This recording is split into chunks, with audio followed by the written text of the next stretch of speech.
5 months after coming to office, Nigeria's president has finally sworn in a cabinet. Many are eager to see how it will deal with corruption, the economy and Boko Haram. So is Muhammadu Buhari's government up to the challenge? This is Inside Story.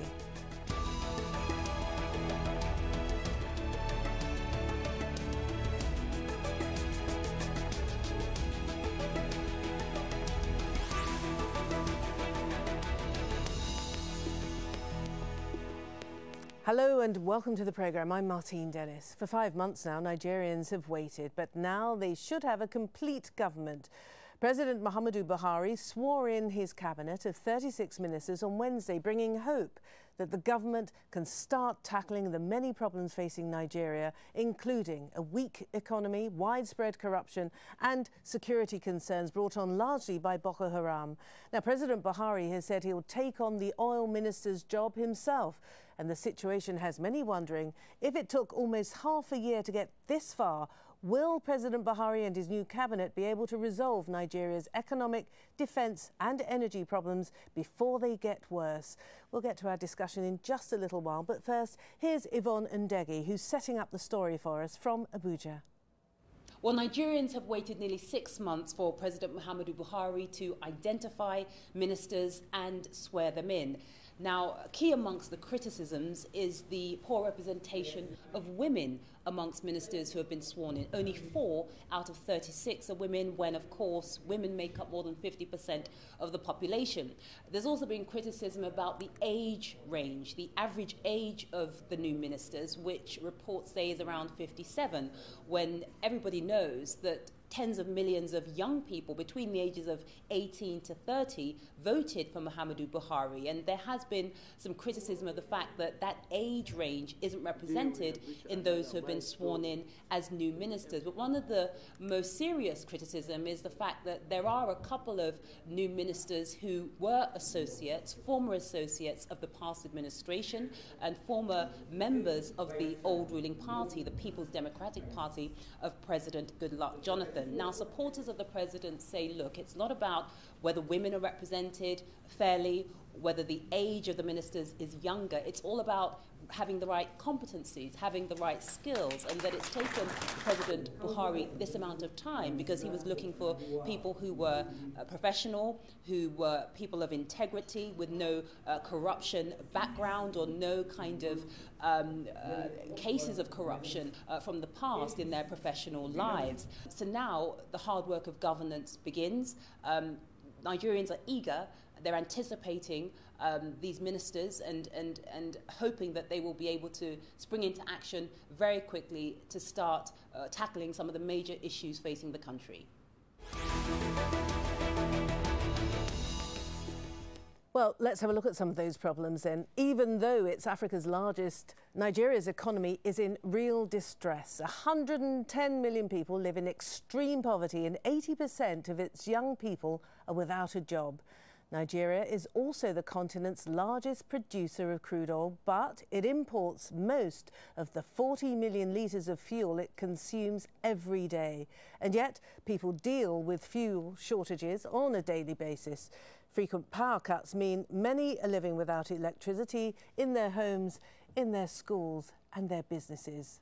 Well, part of the problem is corruption, which costs the country billions of dollars. And Nigerians hope President Buhari will finally defeat Boko Haram. All right, let's now bring in our guests. In Coventry, in the UK, we have Aliyu Musa, who's a political analyst who's working on a book on Boko Haram. In London, we have James Schneider, senior correspondent for New African magazine. James has covered the Nigerian elections as well as Boko Haram. And joining us via Skype from Abuja, the Nigerian capital, we have Simi Fajeri-Makon, a writer, political analyst and education advocate. Welcome to you all. And can I start with you, Simi, as you are in Nigeria now? It's taken President Buhari almost 6 months to come up with a government. Has this been a case of him being excessively thorough, or a matter of him being indecisive and dithering? The feeling in Abuja, in Nigeria here, was that he was being excessively thorough, and it's impossible to get saints, in hell, saints in hell. If that's, you can use that analogy. So it was. I think it was more of a game of being excessively thorough than him dithering. There was that feeling that there was no way you were going to get 100%. Perfect ministers. So, why take 6 months to, in the first place? So it definitely was too much time to come up with and when the list actually came out, I think a lot of us felt a bit underwhelmed, because there was a list of, quite a chunk of past politicians and old faces. So it was quite underwhelming. So we weren't really sure why it took 6 months in the first place. And Aliyu, in Coventry, this confirmation process seems to have concentrated far more on personal probity than on technical competence. Yeah, of course. There's a lot of probing people on their own personal integrity rather than competence. In the case of Governor Rotimi Amechi, there was more of politics there rather than asking him technical questions, that he would have the skills to do the job, and so many other of the nominees that were questioned were questioned basically on personal issues rather than competence. But of course, let us look at the list itself. If you look at the list, the key positions that are very, very crucial to the success of this government have been filled up by people with the kind of technical competence that at the end of the day will be able to do the job perfectly or near perfectly, as anyone would expect. For instance, the key problem we're having is with power, and we have somebody with fasciolar skill being given that ministry, in spite of the fact that it has been combined with works and housing. But of course, he has another person who has the skill to work with him as a Minister of State. There are so many other things. Even, of course, there are surprises in the list, but I expect them to be able to do the job properly at the end of the day. James, now it's a delicate political balancing act, isn't it, for President Buhari, because he has to appoint ministers representing all of Nigeria's 36 states. But what's the overall complexion, would you say, of this cabinet that has now taken office in Nigeria? I think he's managed to continue to have the dominance that he had before he had ministers. If you look at many of the key appointments, so if you look at the finance ministry, it's stripped away some of its powers. The foreign ministry has gone to an international intellectual property lawyer, so that suggests that Buhari will continue to take the lead on that regional foreign policy which relates to Boko Haram. The man who was expected to be defence minister is actually interior minister, so it implies that Buhari will continue to play a really leading role in that. As you said already, he is also still the oil minister. So in a number of key areas, rather than appointing powerful ministers with large mandates, apart from with a couple of exceptions, so Fashola with his big super ministry with works, power and housing is going to have that sort of power. But otherwise, he's still kept quite a lot of power for himself, I think. And Simi, what do you make of the fact that there are only 4 women represented in this list? Is this something that the country is making a big deal of? Well, yes and no. I think initially, yes, because there was a cabinet without portfolios. I mean, there was a list of ministers, appointed without portfolios. But I think the attitude now, or the mindset now, is really just about performance. But it is definitely a shame, because we should at least get to 35% representation of the, and I don't think it's something we should ask or demand. I just think it's something that, it should be representative of 50% of your population. So it's quite annoying that we actually have to have this conversation in the first place. So technically, it is definitely a poor score for women representation. But on the flip side, I think we waited so long, and we're just looking for a cabinet that gets to work, and most importantly, that performs according to modern practices. So it's dismal, but I guess it just means more work for women representation. And I'm more about like women that perform. I guess it's the structure. We need to look at the structure of women, and access and inclusion, from ground up, from the party and the roles where women played in the party and all of that. But moving forward, I think we're just more interested in performance and results at the end of the day. Well, one of the areas, of course, that has got to see an immediate performance, it's got to see immediate action, is the economy. Aliyu, with a very, very poor state of affairs, you've got growth of just over 2%, you've got inflation approaching 10%, and you've got a much reduced, much weakened currency, the naira having fallen about 7% to the dollar. What's the first thing that needs to be done?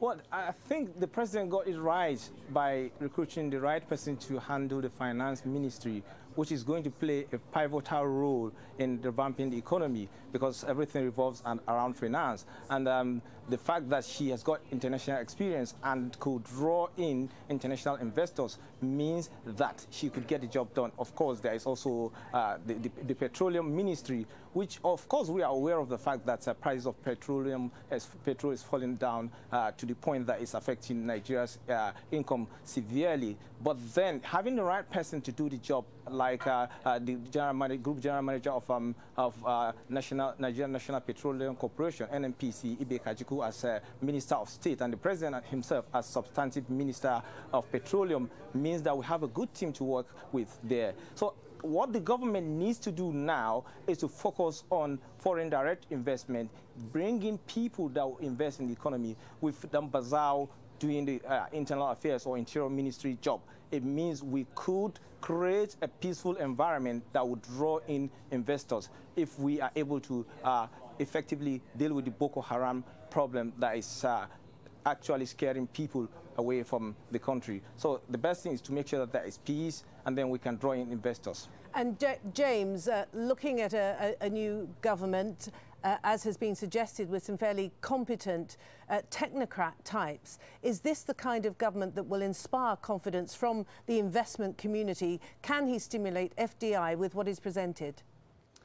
Well, possibly. It depends how this then relates to a legislative agenda. So if you look at the petroleum sector, I mean, it depends what happens with the petroleum industry bill and how that sector is governed. I think there will be some support for the fact that Kode Fayemi has got the solid minerals portfolio, so he's likely to be able to bring in some foreign investment. But really, the key thing for the Nigerian economy, and I think Buhari does very clearly recognise this, and Fayemi, who wrote the manifesto for Buhari for the election earlier this year, recognises it, that they really need to plug the leakages, especially in the oil sector. That's far more important than relations with foreign investors. Not that foreign investors aren't important, but Nigeria has a very large economy with huge illicit financial flows, huge leakages out of the petroleum sector, which, if they could be plugged, Nigeria's budget shortfalls would be non-existent, and there could be a lot of funds available for diversification of the economy around things that are labour absorbing. And I think when the economy starts to move in that direction, then people will want to come in as investors in a sustainable way, because they want to come in because Nigeria will have many more people employed in the formal sector and many more people with higher spending power. And Simi, obviously the other major issue for Nigeria is security. You have Boko Haram operating particularly in the northeast of the country. There are also other smaller but more chronic situations with regard to security in the Delta region in particular. President Buhari has given the armed forces until the end of the year to manage this Boko Haram problem. Is that realistic, do you think? Do you think that they're making significant progress? I do think they're making progress, but I don't think putting a timeline to it is realistic at all, because the scale of the problem is both local, regional, and even global. So it's not something that that can be easy. I mean, I'm happy that it inspires confidence, but at the same time, it could be counterproductive if we see the security issue get worse in January 2016. Right. That's what happens when you put a timeline. So we're not really sure. We've seen a more hands-on approach, but we're not really sure, what informed that decision. We're not really sure how many have been.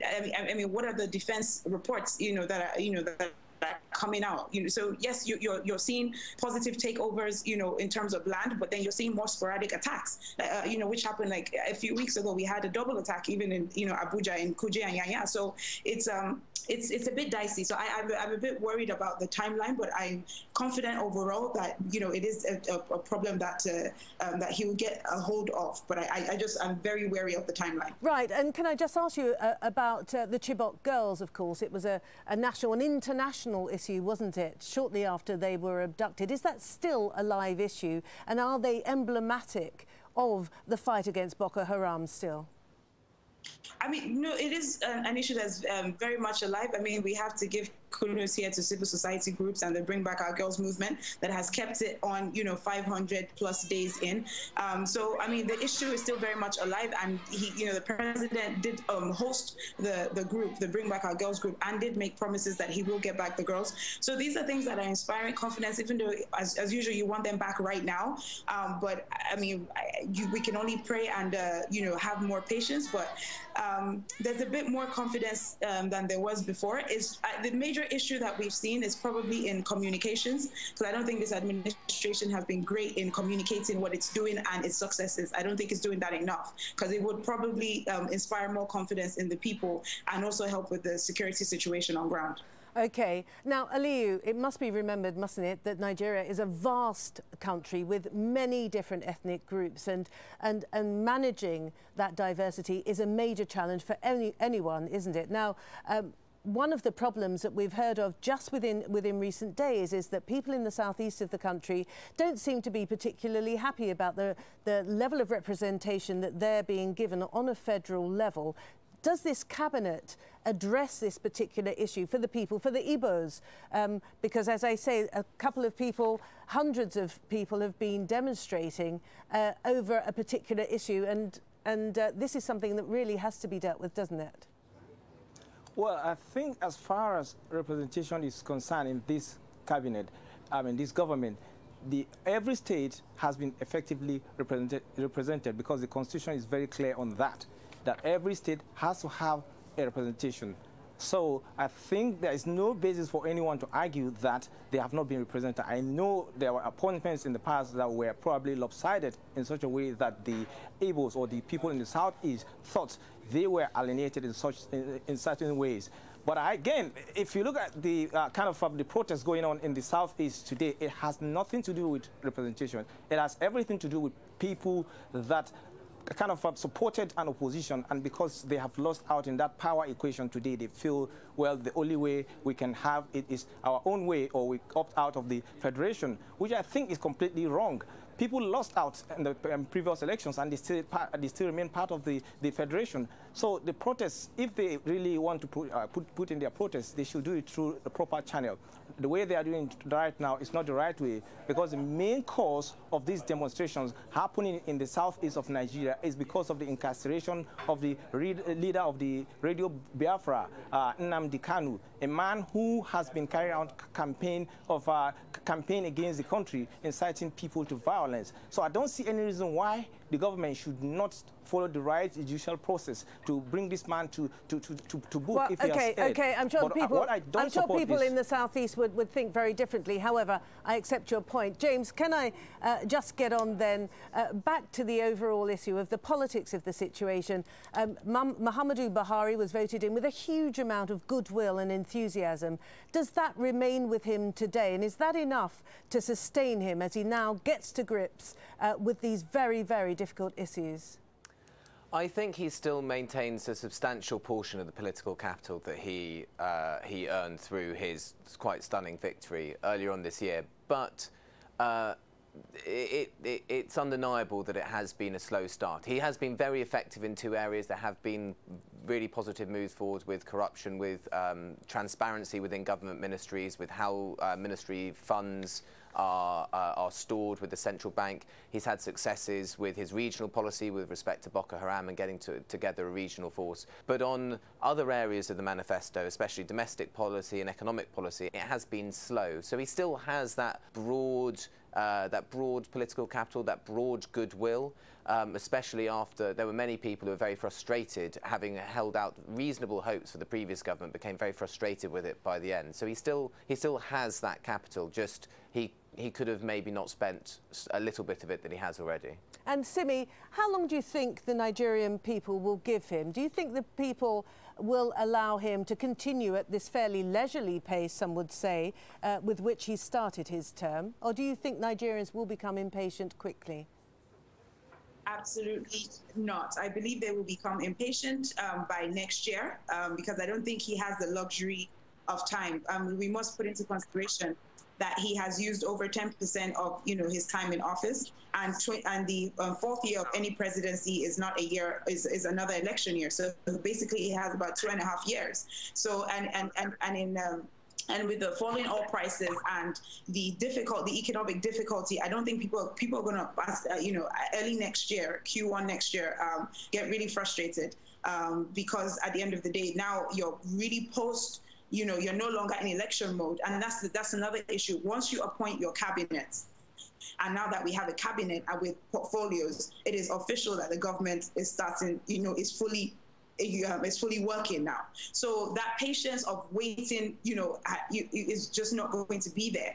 People will expect, miracles overnight. There are some unrealistic expectations, but I think on a whole, there is no time. I think they're going to have to move at the speed of light, and take advantage of the goodwill in probably Q1 of next year. Otherwise, I mean, the economic hardship that has come is definitely going to affect the psyche of people, and no one is in election mode anymore. So once your cabinet is working, we are out of election mode and we're fully in governance, and that's what people want to see. Then there's not going to be excuse of waiting and going thoroughly now, because you've had, I think Nigerians would have said they've given him 6 months. So at the end of the day, I think we're going to be at that place where we're going to expect miracles overnight. But I think the Nigerian people will definitely still support, as much as possible, because we all want to see Nigeria work, and that's the most important thing. Yeah, all right. Aliyu, as has been pointed out, a vast number of the young people of Nigeria voted for Muhammadu Buhari, and that same constituency is 80% unemployed. Jobs will be critical, or the creation of jobs, I should say, will be critical for this administration. Definitely. I think it's the key thing this administration needs to look into. And I think with the way the ministers have been selected, if you look at the key offices, the key ministries have been given to people that will create employment in certain ways. If you look at the agriculture ministry, right now the government is thinking of diversifying away from oil and creating jobs in other areas. Agriculture is a very huge sector of the economy that could employ a lot of people, and the man manning that ministry has that kind of experience and expertise to create a lot of jobs. If you look at the solid mineral, I mean, that is where we have someone who could really develop that ministry and bring in a lot of people to work in that ministry. So I think the government would get it right somehow. Okay, and James, I'll give the final word to you. And do you think then that this is a government that is going to inspire the confidence, the support, not only of the investor community, but of the international community at large, in terms of offering all the kinds of help and assistance that, of course, Nigeria is going to need? Yes, I think with respect to Boko Haram, it will. I think one thing that Nigeria has to fight very hard on, and with other allies across the continent, is on illicit financial flows and money leaving the resource sector. And that's going to require very robust engagement with a lot of international partners, some of whom will be open to that and some of whom will not be open to that. So Nigeria needs to be very clear what its positions are and then fight its corner alongside allies. Okay, can I say thank you all very much indeed. Aliyu Musa, joining us from Coventry in the UK, James Schneider joining us from London in the UK, and Simi Fajera-Mirakan talking to us from Abuja, the Nigerian capital. Thank you all very much indeed. And as ever, thank you for watching the programme. As always, you can leave your comments on the programme page of our website, aljazeera.com. You can also post your views on facebook.com/AJ Inside Story, or you can tweet us at AJ Inside Story. Thank you very much for watching. From me, Martine Dennis, and the whole Inside Story team, it's bye for now.